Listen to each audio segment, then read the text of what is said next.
진정한 사랑은 과거를 존중한다. 눈을 크게 떠보자. 불편한 감정을 그냥 무시하지 말고 지금 상황을 객관적으로 바라보자.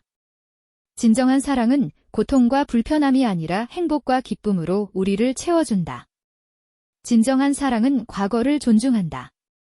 진정한 사랑을 한다면 과거의 일은 지금, 현재에 아무런 영향을 미치지 않는다는 사실을 알고 있다. 하지만 그렇지 않은 경우라면 관계에 대해 다시 생각해봐야 한다. 관계를 해칠 수 있기 때문이다.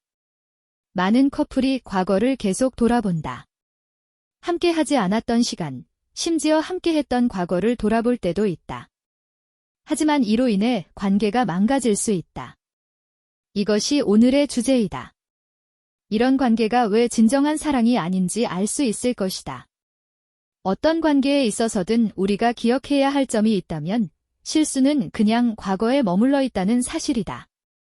살다 보면 누구나 실수를 한다. 그리고 우리는 이런 실수에서 배운다. 지금 존재하지 않는 그것에 관해 생각할 필요가 사실 없다. 하지만 관계에 있어 과거가 관련되어 있으면 위험한 일이 생길 수 있다. 누군가를 대할 때 과거를 무기로 삼는다. 당신도 그렇게 했었잖아, 혹은 전에 그렇게 나한테 상처 줬던 거 기억 안 나? 같은 말을 하면서 싸운 적이 몇 번이나 되는지? 우리는 자신을 정당화하기 위해서, 자신을 방어하기 위해서 우리가 알고 있는 것을 이용한다. 하지만 그렇게 되면 결국 관계가 손상될 뿐이다. 지저분한 게임이 되고 만다. 진심으로 용서하고 분함에서 벗어나기 위해 노력하는가? 과거의 이야기를 들추어내면서 뭘 하는 걸까?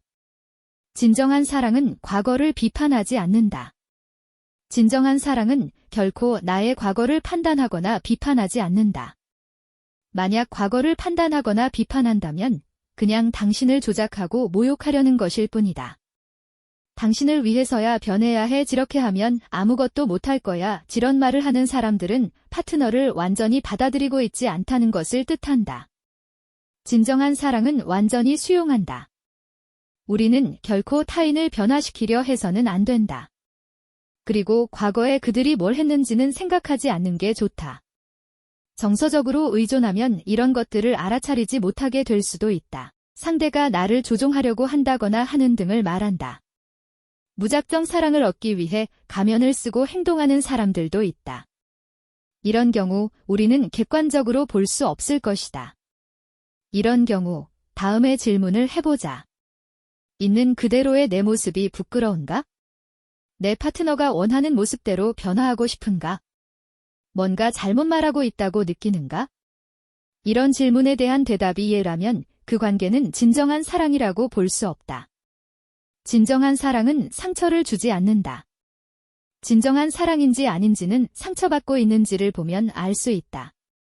즉, 관계에서 걱정만 하게 되고 스트레스를 받으며 행복하지 않고 긴장만을 느낀다면 진정한 사랑이라고 할 수 없다. 진정한 사랑이라는 관계를 유지하고 성장시키기 위해서는 노력해야 한다. 하지만 이 과정이 그토록 힘들어서는 안 된다. 이런 상황에서는 상황을 잘 분석해 보아야 한다. 우리가 인지하지 못하고 있더라도 그들이 우리를 심리적으로 학대하고 있을 수도 있다. 아니면 파트너가 나를 조종하고 있을 수도 있다. 우리가 사랑하는 사람이 있는 그대로의 우리를 수용하지 않고 우리의 과거를 판단하고 비판하며 우리를 변화시키려 하는 것을 수용하는 것은 어렵다. 눈을 크게 떠보자. 불편한 느낌을 결코 그냥 간과하지 말자. 상황을 객관적으로 보기 위해 노력해보자. 진정한 사랑은 고통과 불편이 아니라 기쁨과 행복으로 채워줄 것이다.